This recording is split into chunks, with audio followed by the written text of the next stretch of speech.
приступим.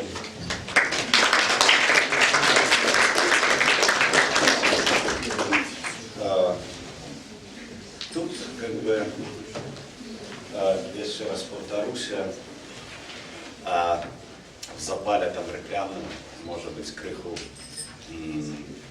недокладно сформулировали то, что сегодня мы будем робить.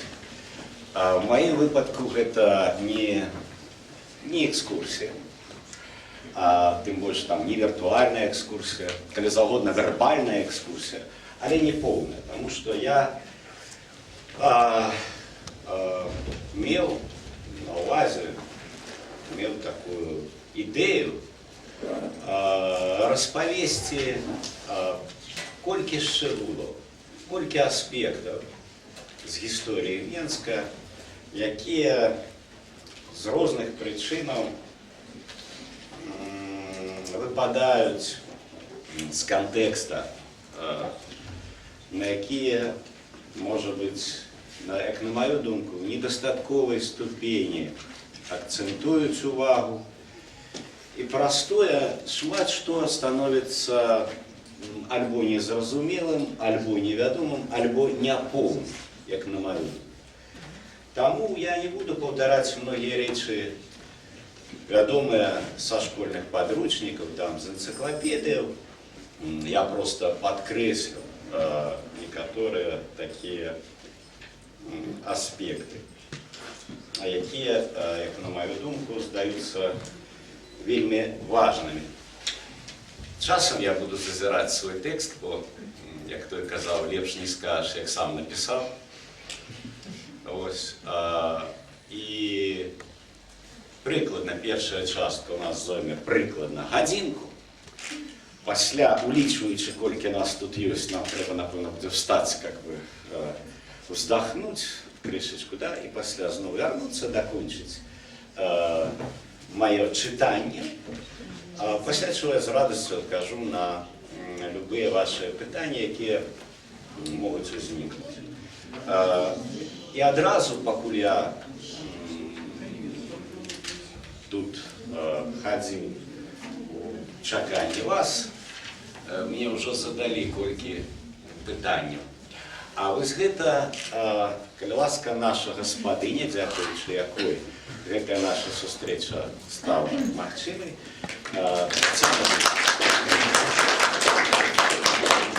Дорогие друзья, я взволнована просто, ну, не только самим событием, которое давно мечтала, чтобы оно у нас состоялось, но и вот как бы форматом того, как оно происходит. Мне очень приятно приветствовать вас в нашей галерее на открытии цикла публичных лекций. Мы давно думали об этом, и, наконец, у нас нашлись партнеры, которые соединили наши мечты со своими возможностями.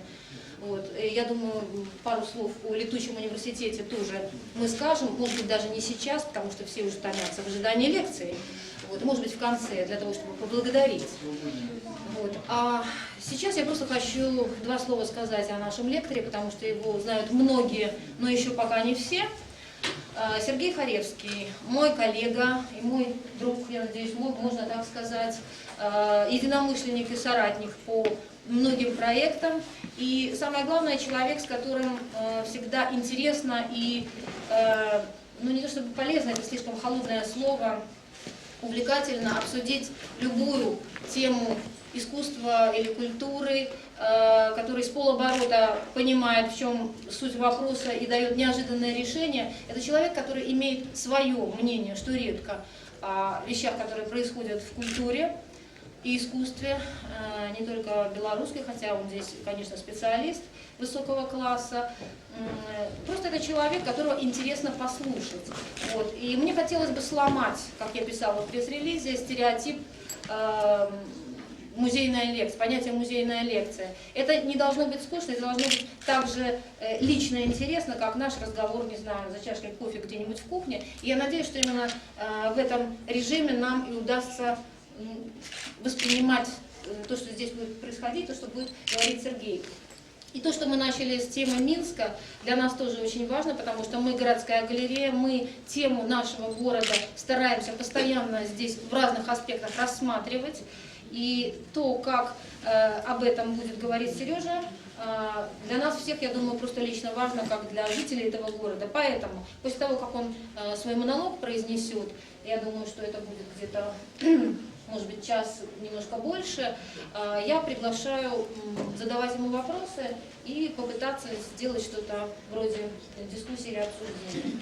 Ну, собственно, все, наверное, будем начинать. Единственный вот такой момент, что я уже вижу, что душновато. Наверное, мы в какой-то момент сделаем перерыв и проветрим, ну и тогда прошу просто организованно это делать. И все-таки, если кто-то еще там, ну, может осмелиться сюда прийти, придите и сядьте. И может это сделать, потому что там невозможно стоять, я это понимаю хорошо. Давайте, пока еще есть время, кто-нибудь проберитесь. Здесь еще вот человек 10 спокойно сядут.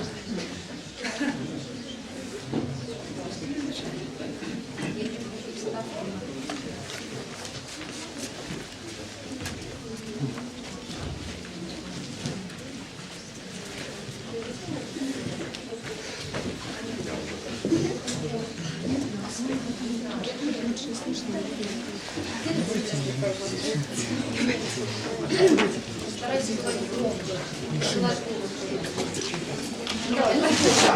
Да, с Богом, да.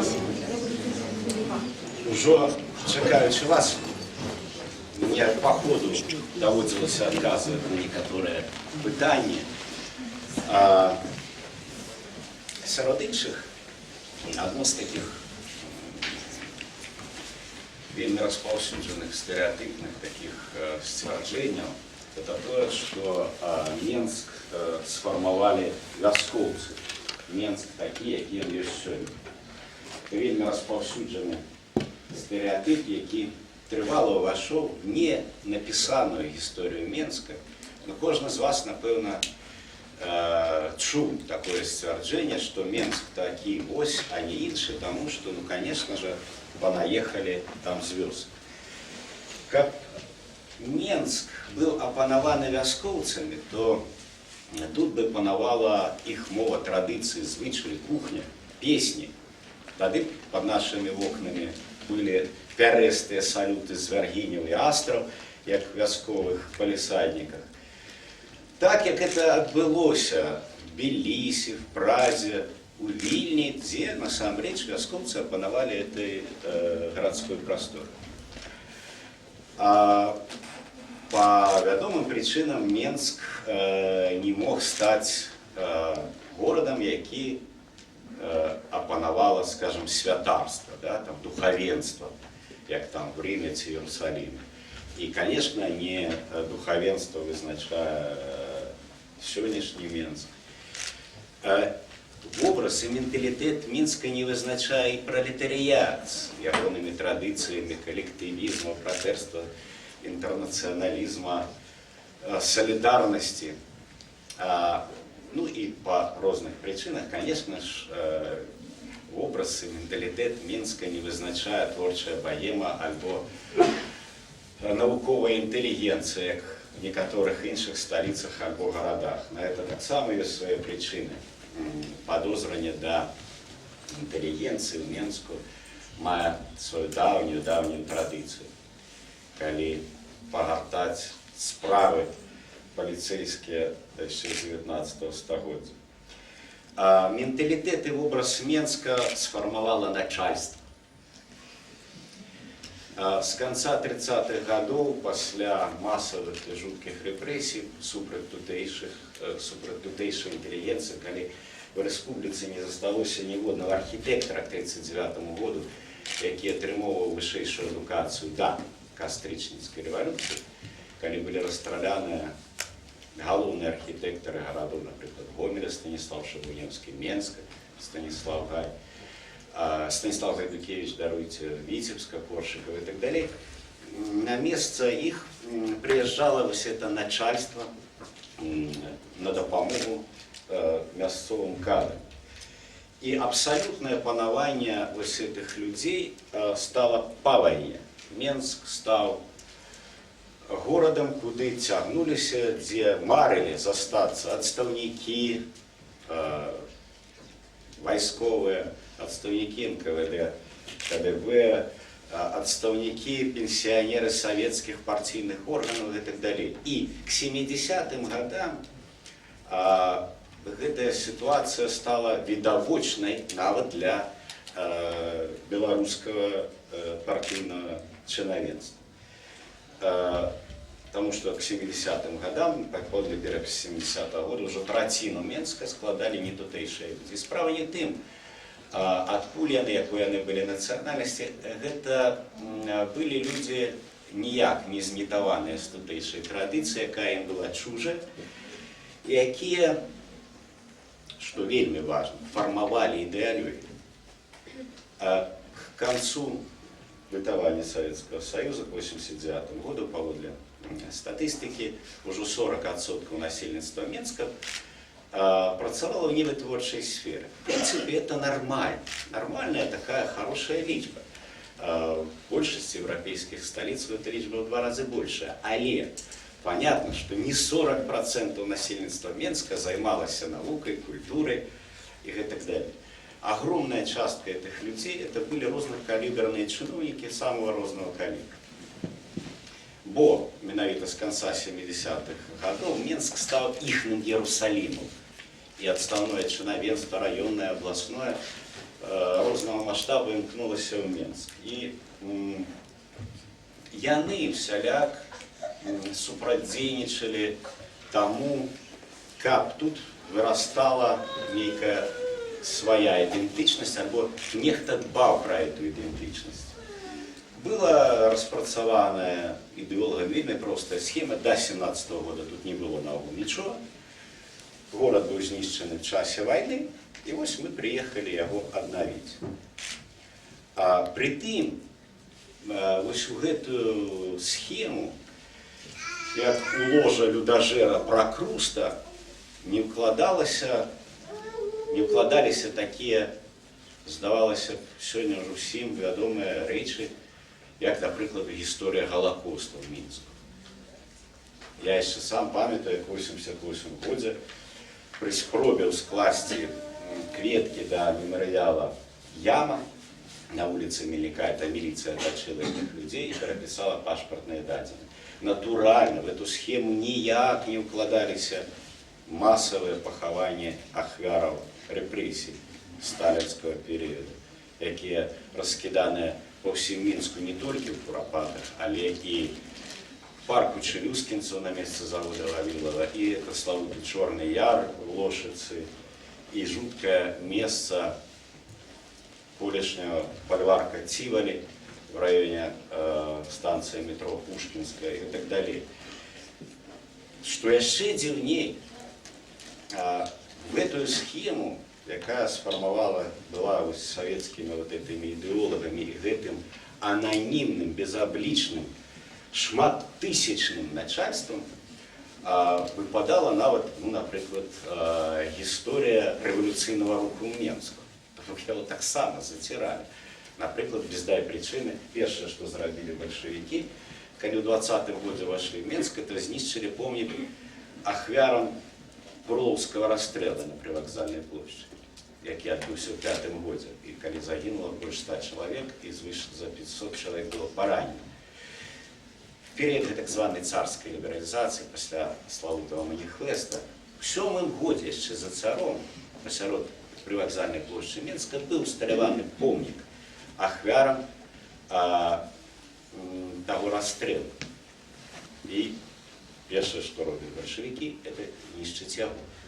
Другое, что знищили большевики, которые пришли в 20-м году в Менск, это послідовно вытирали сведчення Першої сусветної войны, которые видовочно кричали с Менской земли. Это огромные могилки, которые были в Менску. 4 было могилок войсковых и могилок цивильного насельніцтва, беженцев, которые в 15-м году покидали заходние губернии, многие из яких помирали в Менску. Императрица Мария Федоровна своим кошкам побудовала для цивильных беженцаў. Вось этот шпіталь, які да сёння ёсць на Крапоткіна, які цудоўна служыць да сёння. І капліцу паводле эскіза славутого петербургского архитектора Леонтия Бенуа в память ахвяраў Великой войны. В 16 году эта каплица, тогда она была поставлена с древа и была установлена только эта мармуровая таблица. В 16 году этот храм был освящен и поставлены, а уже в 20 году новая влада его снесли. И вот эти пласты этой истории несупынно вытираются. Причем доходило до таких курьезов. Вот тут с нами славутый фотограф Георгий Лехтарович, он мне не даст схусить, что коли я в свой час в середине 80-х працаваў в выдавецтве Белсе и рыхтавалі тады до выдания славутый збор помнікаў гісторыі культуры, знаходзіліся ідэолагі, пільныя цэнзары, якія давали инструкции специально зрабіць фотоздымки помнікаў да савецкай архітэктуры чорна-белым. Ни в якім разе не мусили трапляць нейкія там сакральныя элементы культавыя. Зато абавязкова помнікі савецкім правадырам, там, напрыклад, Украіна, мусили быть поставлены так хорошо и в колер. Сегодня это сдается курьезом, но тогда это курьезом не сдавалось. Над этим працавали умы, над этим працавали сотни людей, как вымарать хоть какое-нибудь сведчение про что-нибудь не советское. Я памятаю бурные дискуссии относно першых спробаў рэстаўрацыі ў Менскую Траецкага прадмесця царквы Петра і Павла на Немізе. Тады галоўны архітэктар Мінска, гаспадар Юрый Григорьев, сам карэнны москвіч, аж абураўся, здавалася, ему зараз стане блага. И он кричал, что в Менскую не могло быть даховки, не может быть тут даховки, что я на эту черепицу. Да не может этого быть. То вот это, нават гэтая акалічнасць становилась предметом неких совсем непонятных дискуссий. Другі славутый белорусский архитектор Владимир Вараксин, сам родом из Омска, на полном серьезе, вальяжно, за пломбом, казал на вот этих поседжениях Галоўнага управления архитектуры, что да нема в Менску вартых уваги помников. Ну что вы мне будете говорить? Ну что вот зарабили вот эти там домики вот в этом Троицком. Я же говорил, треба было на 3 метра их отнести, там, и чтоб ну, нормально, чтоб не пырскала вот, вода на людей. Ему как бы резонно казали, это ж помники какие-то. Так какие-то, нема таких помников, какие немагчыма было. Ну, ребята, ну это же не Ленинград. Ну, это же все равно не Ленинград. Что тут не красят, только день не красят. Не меньшую прыть выявлял Сергей Мусинский, сам родом из Вологодской области, автор этого дома на Немізе, який так само сыходзіў жоўцю на одну з публічных абмеркаванняў ягонага праекта, калі толькі што адрэстаўраваная царква Петра і Павла на Немізе здавалася грамадзінай 10 паверхаў, якая фармавала всю панораму гэтага района города. А он пропановал вот этот свой дом, и он не знаходил, не мог подобрать еще больше уничижительных эпитетов, кричучи на оппонентов, что тут находились всякие, которые хотели сохранить эту кривую, эту кривоколенную, эту там какую-то немигу там и так далее. И на развитание сказал, что вы будете еще гонориться моей немигой. А за Бочи, конечно, они казали, что да пора эти жидовские клоповники с их синагогами. Ребята, надо это все, что-то.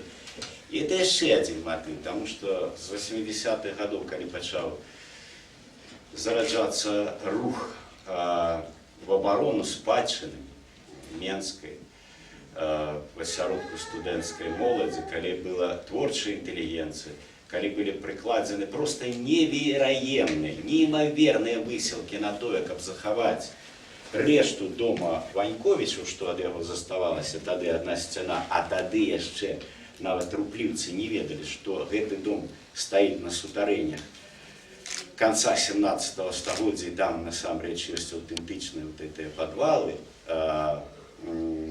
Калі моладзь не дала 80-е гады зрезаць этот сквер, дзе фонтан «Хлопчык з лебедзем», і калі будавалі палац Рэспублікі, паводле праекту этот сквер павінны былі спілаваць, і плошча павінна быць перапланавана, а ЦК павінен быць адкрывацца на просты выгляд, і яны архітэктурна павінны былі падтрымлівацца адзін аднаго.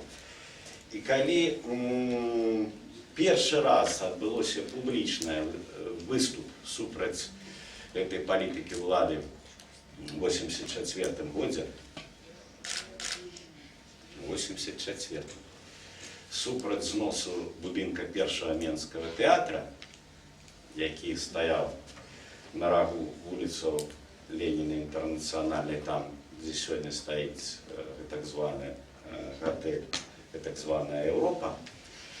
І калі моладзь раптам пасярод белага дня выбежала з расцяжкай руйнуюць помнік беларускай культуры, вось в гэтых умах нарадзілася таксама хітрая ідэя. Пачалі публікаваць в часопісах «Политический собеседник», в газетах «Вечерний Минск», как бы историчное доверие, что насамрэч там театра не было и быть не могло, что это дом купца Соломонова. И вот зададим себе вопрос, кто сеет заугольные шепотишки в неокрепшие мозги? Ну, вывод напрашивался сам собой, что это сионистская змова, направленная супраць основу нашего лада. Подобных историй, конечно, шмат. Е можно реконструировать и историю этого супротива, и шукать, кто особисто подписывал гэтыя загады пра знос таго ці іншага помніка, выдатна разумеючы іх нереальную каштоўнасць. Можна распавядаць другія кур'ёзныя гісторыі, але я спыніўся на гэтым дзеля таго, каб, можа быць, што-нибудь стала ясней, адкуль бяруцца карані многіх нашых праблем. Бо тая эпоха хапае нас за ногі, хапае нас за горла, і мы, вось я асабіста міжволі бачу, што мы недзе вярнуліся на 25-30 гадоў назад. І дай Бог, гэта робіць не вяскоўцы учорашні, які яшчэ гадоў 30-35 назад прыпадымалі капялюх перад настаўнікам ці бібліятэкам, якія прыставалі, віталіся са старэйшымі. Гэта не яны вызначаюць. І вось гэты магутны супраціў, скажем, вяртання гістарычных назваў вуліцаў. Не была вернута ніводная гістарычная назва. Ну, былі наватворы, в меру удалыя, там, Романовская слобода ці гарадскі вал, но весь корпус вуліц да скрежета зубоўнага, да пены ў роце не даюць перайменаваць камунальную набережную Траецкім прадмесце, альбо вуліцу Гандлёвую в Зыбіцкую, вернуць ім гістарычную назву, хоць здавалася, што тут такого. Но калі б это так адбылося, калі перайменаваліся вуліцы Энгельса, Маркса, Леніна, камуністычная, камсамольская, камунальная і прочее, калі б Менск пачаў рупиться, усведомлять свою идентичность и шановать могилы, это бы означало, что это начальство прожило свое житье марно. Это пенсионеры партийных и советских органов. А кто захочет, как ягоное житье, ягоная биография, опынулись просто ничем. Даруйте за такий эмоційний вступ. Это я как бы отказал на те питания, которые меня тут зачепили при подходе. Так дзіва, што мы так і не маем гісторыі Менска. Да? Как бы сказаць, ідзі, возьми там з паліцыі кнігу. Ёсць даведнікі энцыклапедычныя савецкія, ёсць нейкая разрозненая літаратура, но вось каб нарэшце сказаць, што вось гісторыя Менска дапісана, як это не парадаксальна, мы не маем этого і да сёння, нават праз 20 гадоў незалежнасці. Самыя выдатныя аўтары, якія пісалі і пішуць пра Менск, з якімі я, на шчасце, добра знаёмы даўнія гады, это Дзянун Пазняк, Владимир Дзянісаў, Ростислав Баравы, Захар Шебека. Яны аўтары многіх кніжак, артыкулаў, але все адно оно не выбираецца яшчэ пакуль, на вялікі жаль, в адзін нейкі такі расповед несупынны. А наша гісторыя пачынаецца з першай згадкі пра Менск у аповесці мінулых гадоў. На немізе стелют снапы галовамі, молодцы цепами булатными, жизнь так укладут, веют душу от тела, кровавые береги линии, недобром поли посеяны, посеяны костьми русских сынов. Ну, запись 1067 года. Ну, і які лёс може чакаць горад, калі першая згадка пра яго, першае, што мы адкрываем з першай старонкі, гэта сведчанне пра тое, што Менск быў знішчаны, спалены датла і выразаны, і не оставили ни животины, ни скотины. Но мы до этой темы еще вернемся крышечку ниже. Але першими были тут не мы, не славяне. Ведомо, что принамсі в 5-6 стагоддзі, як сведчаць археологи, в околицах Менска густо жили балтские калматы, плямёны, якія упрыгожвалі свае адзежы махрамі, упляталі в косы перья. И гэтыя балтские плямёны покинули нам значно больше, чем нам это может сдаться. Например, начнем с самой назвы Менск. Як ведомо, першасное гарадзішча, пачатак Менска, першае как бы селішча, знаходзілася за 15 км ад цэнтра сучаснага Менска на гарадзішчы на рацэ Менка, там, где цяпер каля вёскі строчыцца музей драўляная архітэктура народнага побыту. Менка, речка, якая дала назву гораду, перакладаецца з сённяшніх балтскіх жывых моваў, без всяких прононсаў, як маленькая, другасная, факультатыўная, калі заводна. І тыя з вас, хто бачыў гэтую рачулку, Менку, погодзяцца, што іншай назвы ёй і не прыдумаеш. Няміга таксама перакладаецца з сучасных моваў балтскіх, прыватнасці з літоўскіх, зноў жа без всяких там прыдыханий і прононсаў, як бессонница, бессонь, няспанне. Міго сон, няміга — это няспанне. Ровно ж як і свіслач, это не славянская назва, якая этымалагічна можна вывести як светлый вір. Это подобные назвы ёсць по Беларусі не толькі у Менску. Таким чынам, балты, якія жили тут до славянаў сама меней 3000 гадоў, якія атрымалі тут все свае умельствы і рамёствы шляхам эволюцыі, прайшоўшы ад каменнага века до жалезнага, наклали колоссальный отбиток на нашу историю, и колоссальный отбиток высветляется и на наш сённяшні дзень, нашу цяпершню. Бо калі разумееш, што азначае слова «няміга»,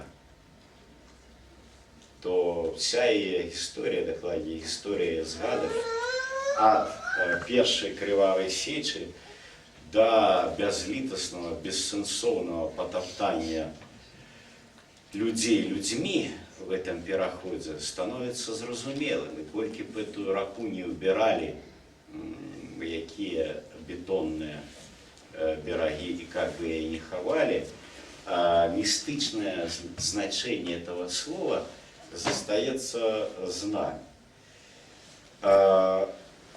Роўна ж, як і назва горада. Калі яго расчытваць менавіта так, як маленькі, невялікі, то вся астатняя гісторыя Менска уяўляецца мне як ненатуральнае пашырэнне гэтага панятка, як неўласцівы Менску маштаб, які не ягонай воляю так пашыраўся. Бо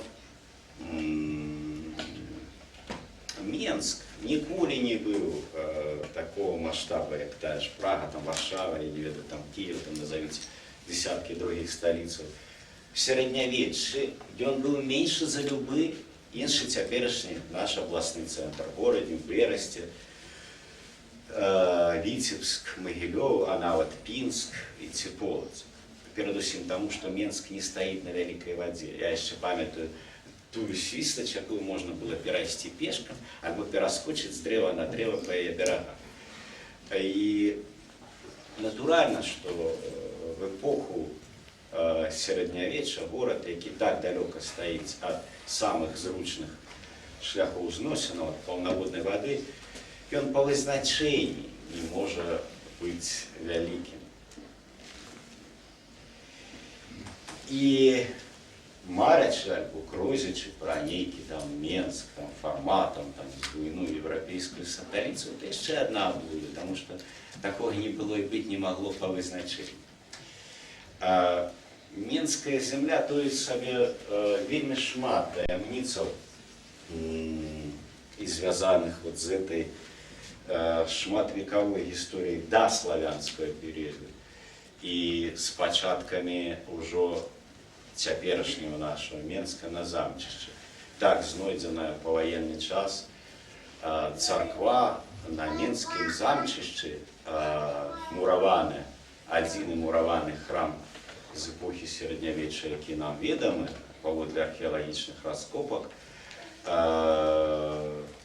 задаў гісторыкам і археолагам больш пытанняў, чым даў адказу. Тое, што на замчышчы, на Судоку, Свістачы і Немігі мусіў быць нейкі храм, то это дакладна.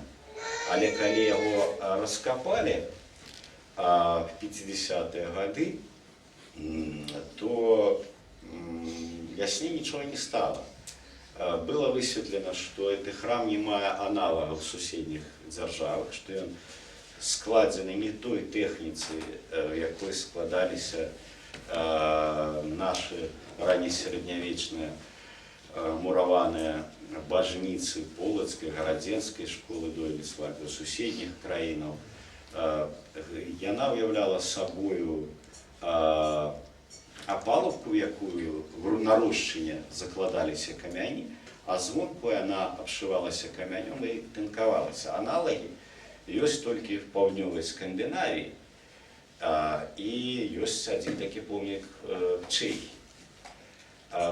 Хто былі будаўнікі этого храму? Самае цікавае, што этот храм так і не быў дабудаваны. Сцены былі ўзведзены на вышыню блізу 3 метров, але так і не быў ён перакрыты, не быў пастаўлены на яго купал. Што стала з гэтымі будаўнікамі? Чаму гэты хрысціянскі храм не быў дабудаваны? Таксама адна з дзіўных таямніцаў. Больш за тое, муры гэтага храма сталі асновою язычніцкага паганскага некропаля. бо тыя саркафагі, якія там ляжаць у гэтых камянях пры мурах этого храма, яшчэ не маюць адзнакаў хрысціянскай веры, вядомых всім крыжоў. А помнікі, в прынцыпе, яны не існуюць самі па сабе, як той помнік, про які я вам зараз расказаў, в нетрах Менскай глебы на Замчышчы. Помнік – это тое, што даецца толькі в нашай свядомасці, у чым мы пераконваем сваіх нашчадкаў. Калі помнік патрэбны нам, мы маем падставы аднаўляць яго такім, якім ён існуе в нашай свядомасці. Праблема вынішчэння тутэйшай традыцыі, тутэйшай ідэнтычнасці значна глыбей, чым савецкія часы. Михаил Леопольд Гаусман фон Даманскі, сакратар Мінскага дваранскага дэпутацкага сходу, пісаў адзін з павешчыкаў там з-пад Брагіна. Цитую: «Одному из распорядителей пришла блажь срыть ратушное здание, потому что своим существованием оно напоминало жителям об обычаях минувшего времени, о магдебургском праве, литовском уставе и о прочем. Второму же понадобилось приказать срубить вековые тополя, потому что они будут мешать армии свободно маршировать и упражняться по бульварам. И вдруг не стало ни ратуши, ни тополей». Это было написано в 1859 году. Уже тады тыя, хто быў нячужы этому элегічнаму адчуванню даўніны, гэтаму знітаванасці з гэтым краем, это все здавалася дзіўна. Я не ведаю, ці ведаў Михаил Леопольд фон Гаусман, Даманскі фон Гаусман, что этим распорядителем был сам император Николай I, который на самом деле властной рукой под загадом об взносе Минской ратуши в 1834 году приписал, дабы не напоминать минчанам о былых вольностях и литовском праве. Ну, вот минчуки узнавили ратушу.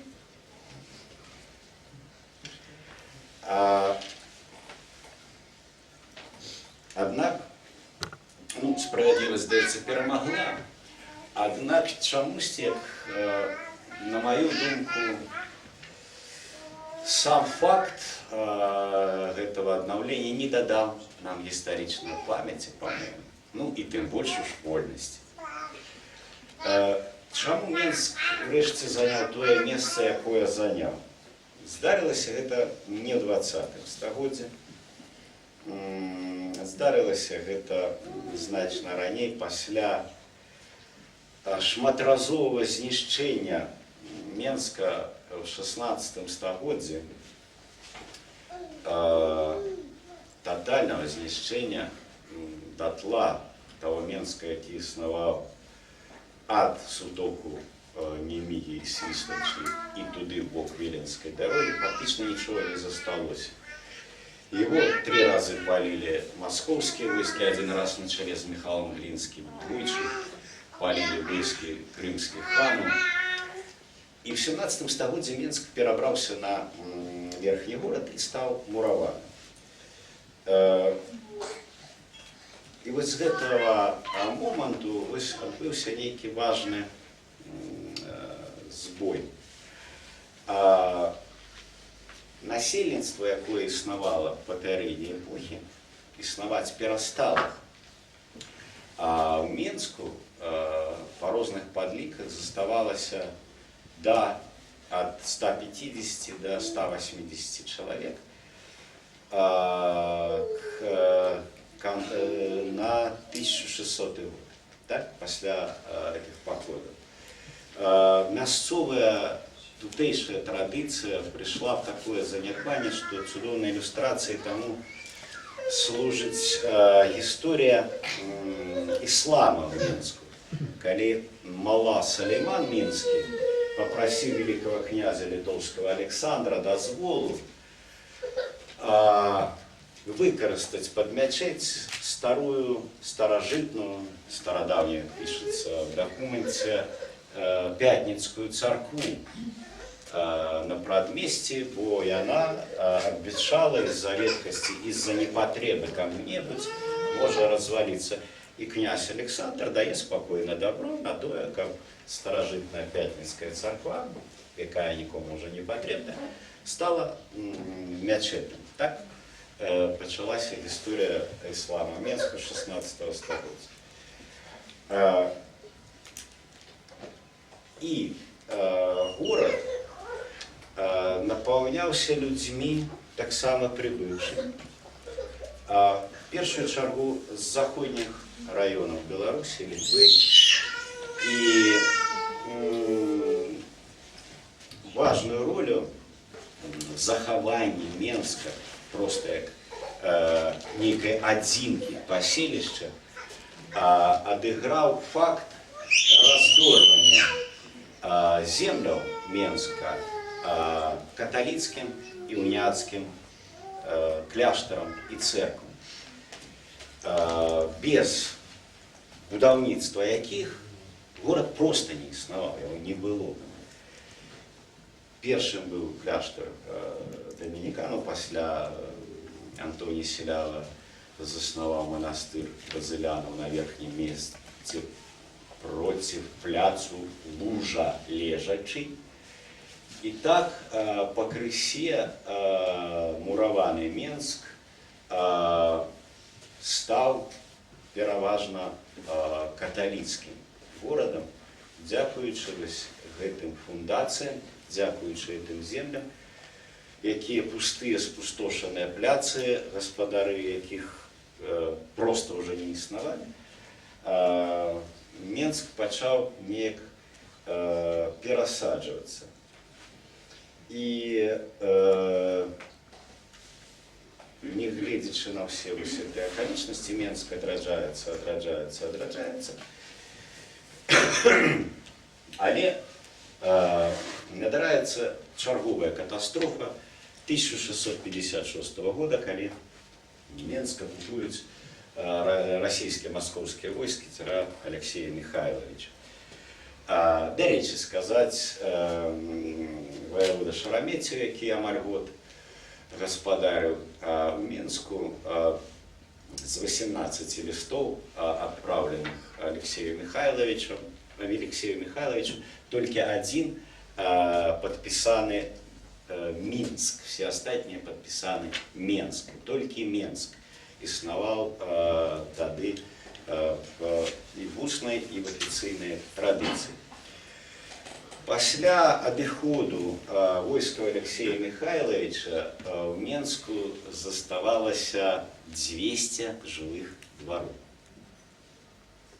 Археолагі знайшлі на рагу вуліцу Энгельса і Інтэрнацыянальнай каля падмуркаў дамініканскага касцёла одну з брацкіх магіл той эпохі, бітком забітую людскімі парэшткамі з кулявымі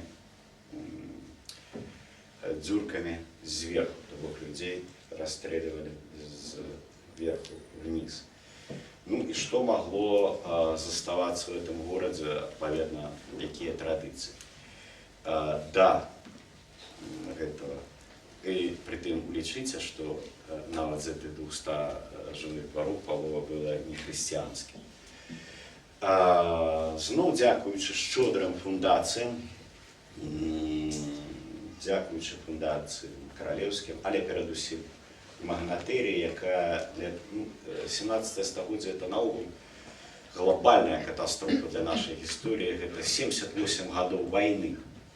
І вось эта экзальтаваная свядомасць змушала многіх магнатаў дбаць пра вечнае і шчодра насамрэч фундаваць гэтыя кляштары і гэтыя касцёлы. Дзякуючы гэтым кляштарам з'явілася сістэма аховы здароўя, шпіталі пры гэтых кляштарах, з'явіліся школы, прыватнасці школы у бернардынаў і францішканаў былі бясплатнымі, бернардынаў для дзяцей, для хлопчыкаў рознага саслов'я. Былі спецыяльныя дамы-сіроты, былі адмысловыя шпіталі для састарэлых нямоглых людзей. І канец 17 і ўсё 18 стагоддзя в Менску адбываецца штосьці вельмі важнае. Не маю пэўнасці, хто ці была такая задума у езуітаў, но припускаю, што была. Пераўтварыць Менск, дзе безальтэрнатыўна к канцу 17-го, пачатку 18-го стагоддзя ўжо прадавала адна толькі фактычна рымская каталіцкая царква, за выключэннем юдэйскай і мусульманскай абшчынаў, пераўтварыць яго в Рим, в образ Рима. Менск стаіць на 7 пагорках, і па гэтых 7 пагорках, па гэтых гарах ставіліся дадатковыя каталіцкія святыні, фармавалася на ўзор Апіевай дарогі вось эта Кальварія, і Менск сведама насычаўся реліквіямі, святымі абразамі, якія былі ў кожным з гэтых кляштараў, гэтых касцёлаў. Каласальнай падзеяй для Менска стала перадача частины мошчаў святого Феліцыяна Менск папам Піем VI. Дзеля гэтага была зладзена ўрачыстая такая экспедыцыя, вялікае пасольства на чале з Завішам Міхалам, які апісаў это ў сваім дзённіку.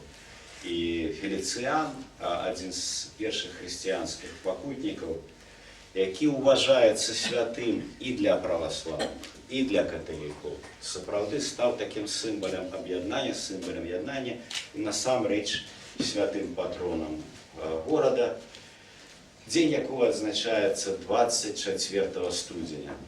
І працэсіі на дзень святого Феліцыяна пераўтвараліся ў такое братанне ўсіх хрысціянскіх денамінацый, всіх конфессий в один таким молении. Улица Комсомольская звалася в свой час Фелициановская.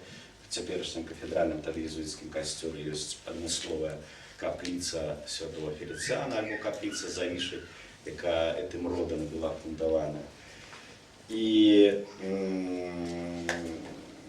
так уже и всерьез к концу 18 стагоддзя Мінчуки говорили про свой город як про Рим, что, конечно, выкликало зледливые усмешки, кпины сбоку Виленчуков, варшавяков.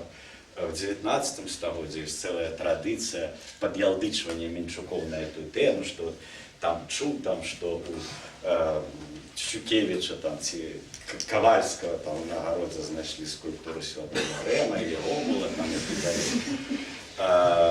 Но это было в свядомости тутэйшых жыхароў. И нешта супер важное змянілася в Менску. Як это не дзіўна на добрый бок, як это не дзіўна на момант далучэння да Расійскай імперіі.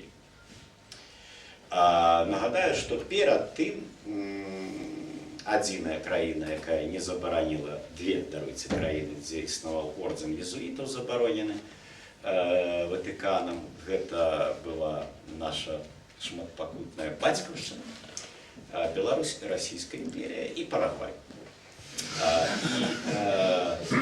Дзе не далі абвесціць эти езуіты папскую булу аб сваім скасаванні. Катерина піку Ватыкану захавала езуітаў в імперіі, і езуіты добра абселіся в Беларусі і не толькі, але і Петербургу, Астрахані, Тобольску. І ось імператор Павел I, які чамусьці любіў Менск, які бываў тут яшчэ престолонаследнікам, а не імператарам, які дзеля нейкіх прычынаў праязджаў праз Менск са сваімі сынамі малалетнімі. Вось штосьці яму ў Менску так спадабалася, і в 1793 годзе ён робіць Менск сталіцай грамаднай мінскай губерніі, якая разлеглася ад Украіны да Літвы, засновуе сваёй волі як камандор мальтыйскага ордэна пры дапамозе Ватыкана мінскую рыма-каталіцкую дыяцэзію, якой не існавала ў Рэчы Паспалітай. Тут таксама вельмі важная акалічнасць, што Менск канчаткова акаталічыўся і міншчына і апалячыўся пры расійскіх імператорах, как бы это ни было кур'ёзна, пры імператары Павле I і пры імператары Александра I, якія мелі нейкі сантымент да рымскага каталіцызму. Таксама в Менску была заснавана, каб ураўнаважыць, праваслаўная епархія, якая была пераведзена са Слуцка і вучылішча і манастыр, і быў пабудаваны спецыяльны комплекс, адзін з будынкаў якога ацалеў. Это калі вы выходзіце на станцыі метро каля дома афіцэраў, это будынак праваслаўнай кансісторыі 1798 года, адзін з найстарэйшых будынкаў нашага горада яшчэ 18 стагоддзя, і там за фасадам 30-х гадоў дома афіцэраў замураваны архиерейский палац и крестово-звеженская церковь, которая служит теперь там глядельной залой дома офицеров. Симметрично этому домик стоял на месте теперешнего танка. Таким чином, на момент долучения на момент докладнее обвящения Менской губернии в Менску было всего 7 тысяч жихаров, 39 каменных жилых домов,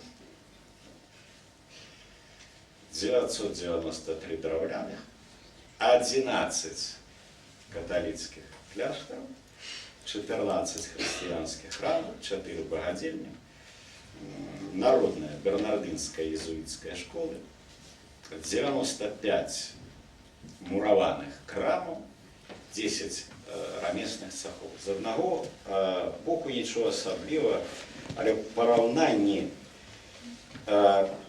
з папярэднімі епохамі это было зусім нядрэнна.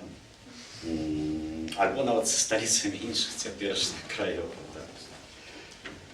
Скоп'е, Гельсінгфорс. І нешта вельмі важнае было закладзена менавіта тады.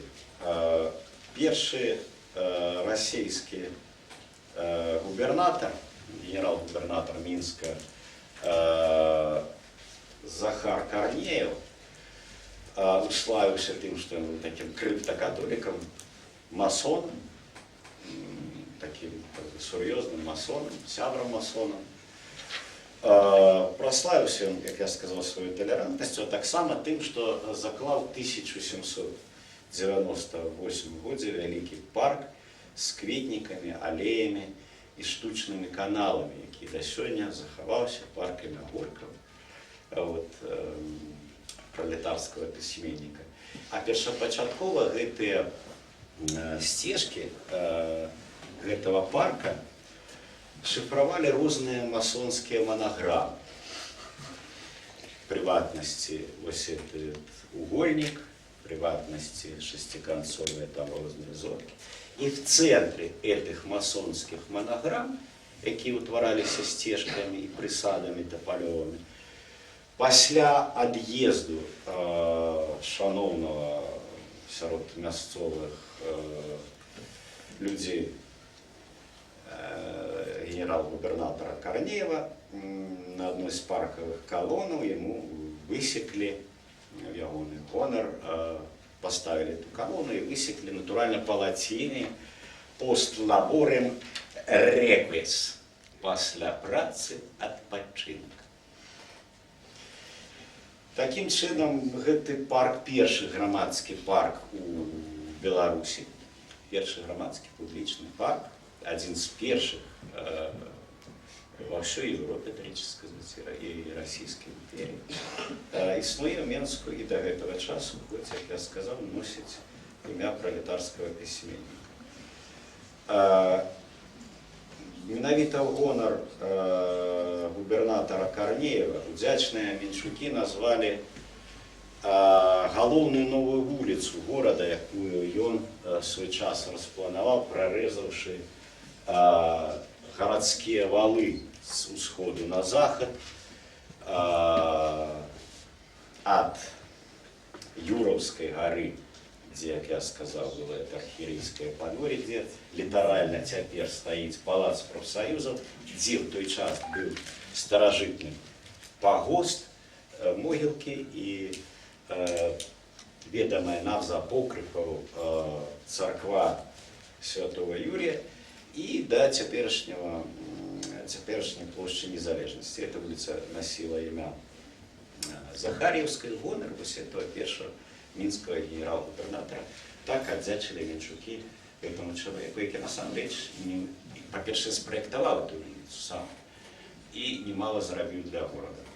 Сегодня это проспект, который послідовно змінив некалькі іменаў: Сталіна, Леніна, Скарыны, Незалежности и колькі яшчэ будзе. Менск гістарычна існуе толькі в нашай свядомасці. І ўжо ніяк інакш, на вялікі жаль, існаваць не можа. Ну, на жаль, ці не, ну, яго няма. І минулое в нашем городе неотдельное от нашей здольности его выявлять. Маленький утульный город, яким он еще был до наполеоновских войн, повстає перед нами в пейзажах Юзефа Пешки и Яна Дамеля. Можно атрымаць асалоду от элегічнай гравюры французского мастака Лаверня, да, где мы бачим такие сапраўды элегичный, такие утульный, невялікі город, где дамы стаяць паасобку, что асобна с вялікім гонарам адзначалі, и что вельмі падабалася тым, хто прыязджаў у Менск, что дамы крытыя чырвонай дахоўкай, кожны мае свой колер, и дамы стаяць асобна, и паветра ходзіць лёгка, и такие прыгожыя палісаднікі и кветнікі. У памяти и творчестве этого французского мастака Лаверня Менск остался в образе зимового города 1812 года, які, калі ён яго убачыў упершыню, і зрабіў пасля в Парижа 3 каляровыя літаграфіі. Зрэшты, французы пакінулі нам немало гарадскіх відаў той эпохі і паклалі пачатак перыядычнага друку в Менску. Менавіта в 1812 годзе, в перыяд французскага панавання тут, выходзіла першая наша газета, тымчасова газета Мінська, по-польску и, натурально, по-французски. Ну и вядома ж, выдатны Менск и его наваколле засталіся нам, перадаліся нам, дзякуючы творчасці выдатнага мастака и кампазітара Наполеона Орды. Гэтыя, як яшчэ і тузін падобных малюнкаў, аквареляў, замалёвак, вось і ўсё, што нам засталося спадчыну ад тае эпохі, калі браць реально, да, фотографічнай эпохі. Зато и любая з іх спараджае в нашем явлении целый вир фантазий, целый вир мараў, прозаў. А і гэта ж магло і не быць. Магло б не быць і гэтага. Петербургский публицист и краезнаўца Павел Шпілеўскі в 1854 годзе написал у петербургском часописе «Современник», цитую: «Минск принадлежит к числу больших и красивых городов Западной России, и при настоящем своем благоустройстве и обновленном виде может быть назван столицей Беларуси. Он обширнее и щеголеватее Могилева и Витебска. Вось, уласна, самае трапнае вызначэнне таго, якім Мінск хацелі бы бачыць яго жыхары самі. Яны хацелі б яго бачыць свой горад больш разлеглым і яшчэ больш шчыгольскім, фронтаватым, гламурным, калі заўгодна. Гэты ж вобраз, кажучы моваю сярэдзіны 19 стагоддзя, шчыгалеваты, кажучы нашай, по-нашаму, кажучы, гламурны, да, образ Мінска, по-нашаму. Возникает вот это знакомство, например, с картиной Валентина Волкова «Минск, 44-й год вызволения». Ну, як не гляди, но там няма вось этого адчування трагедии, болю, крови, огня, попелу, да? Там есть костел, крытый голландской даховкой, червоненькой, там есть дзяўчаткі в прыгожых сукенках адпрасаваны, кветачкі, букетики, новый немецкі мотоцикл, такие, як штосьці рэкламнае в этом, як постэры штосьці зроблена. І, мабыць, это і ёсць вось патэтычны сюжет вызвалення Мінска самым таким мінскім сюжетом. Вызволение там, поляков, от шведов, там, от немцев и прочь. В 30-е годы был вельмі популярный сюжет, и мы маем некалькі твораў мастацтва, прысвечаных на тему там, вызволення Мінска от белополяков. Притым, як это не дзіўна, кого не спытай, той не адразу скажа, дзе была першая столица БССР. Нагадаю, яна была в Смоленску, и только наприканці 19-го года столица БССР переехала в Минск, але, как я сказал, вызвали от белополяков. Что было вельмі важным такой темой в белорусском советском мастацтве 20-30-х годов. Вызволение от немцев. Хоть и тыя ж немцы так само поспели тут на тое-сёе панабудаваць.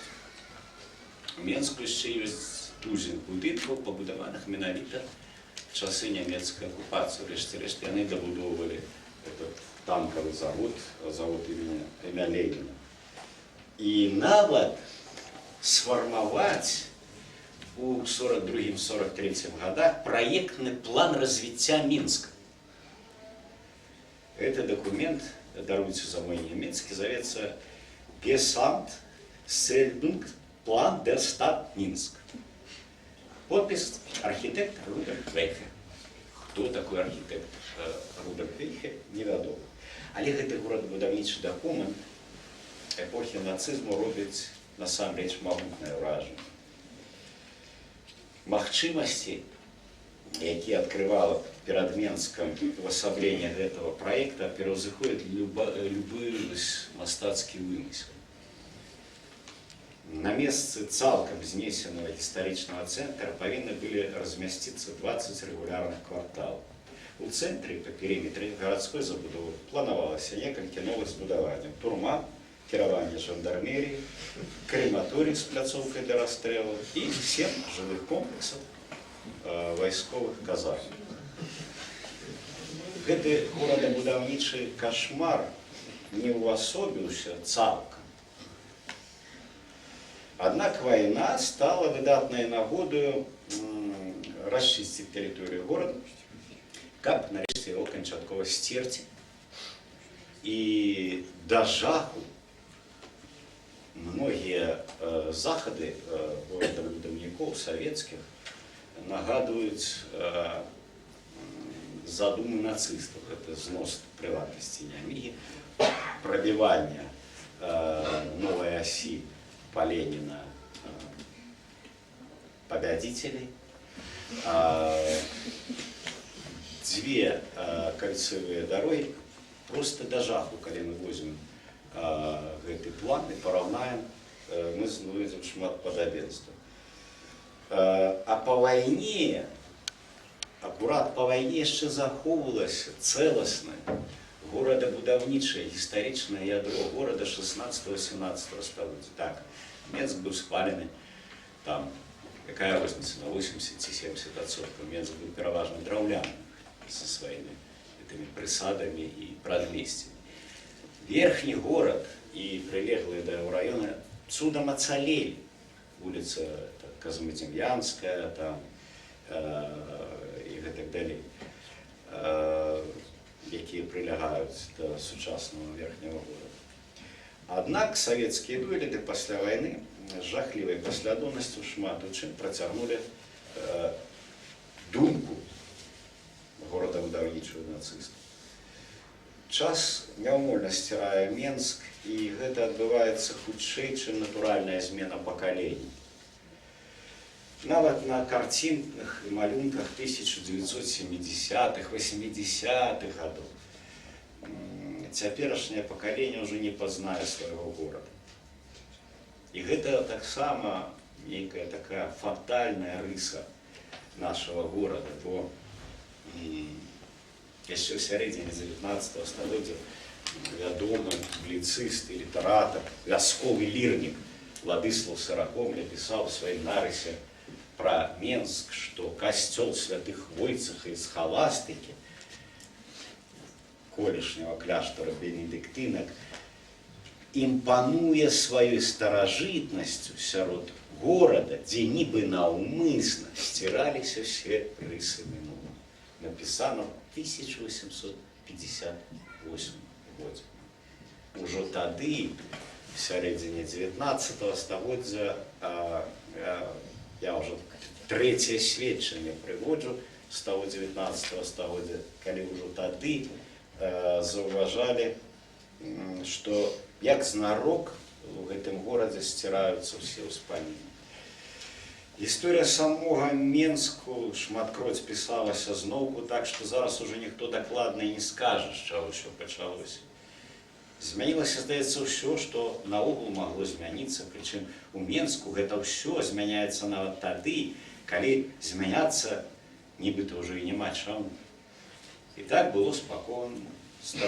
Пра гэта, як я сказаў, больш за 1,5 стагоддзя таму пісаў Владыслав Сыракомля, пасля яго Шпілеўскі, а за ім этнограф і археолог Адам Кіркор і гэтак далей. Дарэчы, той самы Кіркор у живописной России, может, кто бачил этот том, автор нарыса про Менскую губернию Менск, называя Менск чисто польским городом. И это так само не выкинешь в окошко. Это так само частка нашей традиции, частка нашей реальности. Сапраўды, гісторыя Менска непарыўна звязана з дзясяткамі імёнаў класікаў польскай літаратуры, музыкі, мастацтва. А для, напрыклад, Майсея Кульбака, прозаика, самого великого прозаика пачатку 20-го стагоддзя, які пісаў на ідыш, яшчэ ў 20-х годах, 1920-х годах існаваў Мінск чыста габрэйскі. Отправляю вас до романа Зельманя, який був перекладений в 30-ті годи Віталієм Вольським, але разом з розстрілом самого Мойші Кульбака, який був вже на той час старий чоловік, який з немаведомої причини раптом покинув родну Вільню і перабраўся в Менск, як йому, дзе, здавалася, адбываецца габрэйскае адраджэнне і паўстае новая культура ідзішыцкая.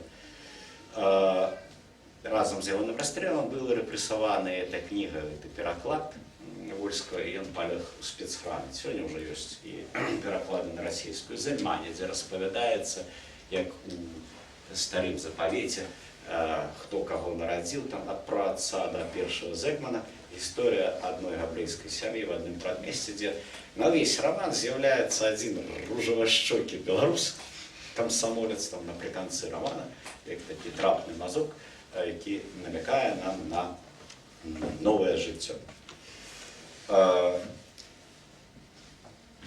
Той самы чыста габрэйскі Мінск, дзе некалі рабіў свае першыя крокі ў мастацтве юны менскі рэтушор Хаім Сутін, які прыйшоў у Менск 14 гадоў пешкі, літаральна са Смілавіча, і 3 гады працаваў рэтушорам у Ніссельбаума, вядомого мінскага патору, куды его уладкаваў ягоны сваяк, уладальнік гатэля Суцін, які цяпер аднавілі насупраць кінатэатра «Перамога», але з-за латэнтнага антысемітызму нашых уладаў пераназвалі в Гарні, хоць Гарні, а так быў зусім іншым баку.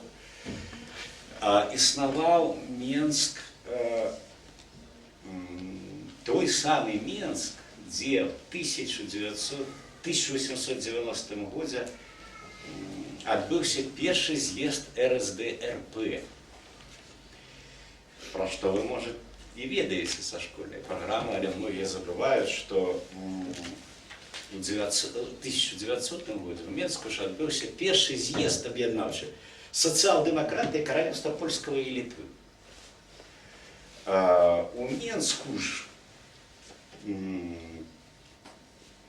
дарэчы, давайте уявім сабе в этом сэнсе ролю Менска. Уявім сабе, на хвілінку прыпушчу вычы, уявім сабе, што не было этого першага з'езда расійскіх сацыял-дэмакратаў, якія стануць пасля бальшавікаў, як пайшла далей наша і еўрапейская гісторыя. Каб не было вось гэтых з'ездаў сацыялістаў. Менск напрыканцы 19 стагоддзя быў такім месцам проста, куды як магнітам цягнула Плеханова, які на грамадных габрэйскіх могілках, што былі на месцы стадыёна Дынамо, там была падпольная сацыял-дэмакратычная друкарня, то бок можна было, такія былі могілкі, што недзе там было в склепах зрабіць друкарню, і паліцыя так і не знайшла. То ўжо пасля 17-го года было расказана, дзе гэта што друкавалася ў Менску. У Менск прыязджалі бамбісты-тэрарысты, і в лесе Ваньковича, в Комаровском лесе, тренировались, як правильно стрелять. А в 1902 году в Менску отбылся съезд представников сионистских организаций Российской империи. Первый легальный съезд сионистов Российской империи, куды приехали представники 6 краін, і фактично это один з найважнейших пунктов одлика истории сионистского руху, на проведение якого дав особистый дозвол міністр внутрішніх справ Росії. Таким чином, Менск атрымліваецца горадам, дзе могли б знайсці свое место розныя традыцыі: расійская, польская, габрэйская. Але нават украінская традыцыя в Менску вельмі цікавая і глыбокая, значна большая, чым нам это здаецца. Больш за год Менск быў рэзідэнцыяй гетмана Украіны Івана Мазепы. Падчас войны со шведами и их польскими союзниками початку 18 стагоддзя российские войски начали с Петром I, ворвались в Беларусь, натурально рабуючи балічы все на своем шляху. И в сакавіку 1706 года украинский гетман Иван Мазепа, згодна царского загаду, занялся своими казаками и 2 российскими полками Менск и его ваколицы. Поселился в палаце Сапегов на колішняй вуліцы Юраўскай. Гэты будынак зберагалі ў міжваенны час, он назывался домик Петра I, і быў зруйнаваны, калі будаваўся помнік Сталіну пачатку 50-х гадоў 20-го стагоддзя. Силы были неровные, это была еще одна катастрофа и для нашего города, и для нашего края. Тысячи казаков и расейцев тогда загинули по всей Беларуси, и 22 травня 1706 года гетман Украины пишет Петру I, цитую: «Как скоро в дом мой возвращуся, и от предлежащей болезни освобождения получу, якож за мной единым дело не станет, если жив буду. Были бы войска все рейменту моего, целорочную военную службу утружденные, змужнелые, обешалые, изнищалые, с которых одна позавислые были, другие при войсках великороссийских от Гродно и шли, третьи в Клецком погробе расположены застали, а четвертый ты, якие в Менску при мне в малолюдном числе остались, и теперь при Богу моем обретаются, до домов повернулись. Ось такі були назви, така була мова початку 19 століття. Тут, у Менску, а прочитав до Гетмана Мазепи, жили в свій час церковний діяч, освітник Білорусі і України 17 століття, Мілецій Смотрицький. Тут жив Пилип Орлик, поплечник Івана Мазепи, який замінив його на посаді гетманський автор першої Конституції України. Бывали и живали тут украинские поэты и осветники, Яков Головацкий, Тарас Шевченко. Леся Украинка шматкроць приезжала в Минск до своего коханого Минжинского и прожила тут год. И суровую зимою, сидячи для ложка своего помирающего кохана, написала поэму Апантана, яку вважають за найбуйніший твор поетичної української літератури до советского периода. Позднее она сама признавалась в своих листах, что тут менские зимы эту поэму надиктовал и сам дьявол. Серед інших починав свій шлях у Менську і легендарний Симон Петлюра. На Заходньому фронті Петлюра займав посаду намісника уповноваженого Союзу земства і городов, який загадував забезпеченням війська. Повійськова посада дозволяла йому бувати у військових частках, вести політичну роботу серед українців. У красовику 1917 року він організує, проводить у Менську, у клубі «Белорусская хатка», куди ласкаво їх запросили белорусские интеллигенты.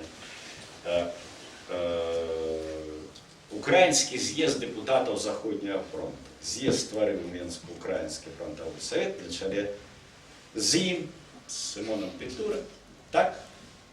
Таким чином Симон Петлюра з Минску з двома поплечниками, з двома кулеметами почав свій шлях у історію. В Минску бывали все короли Речи Посполитой и все императоры России. Бывали тут казочник Андерсон, журналист Конан Дойл, латышский поэт Ян Ранис, французский письменник Ромен Ролан. Минск трапил книги Генри Миллера и Джоан Роулинг. Але всю вот этой вот шматколерностью, вся вот эта вот как бы перестость, все эти оскопалки этого витража, так и не складаются в одну одиную картину. То вот это просто шкельцы великого калейдоскопа. Ну что, зробимо невеличкую паузу, да? Як ви лічите?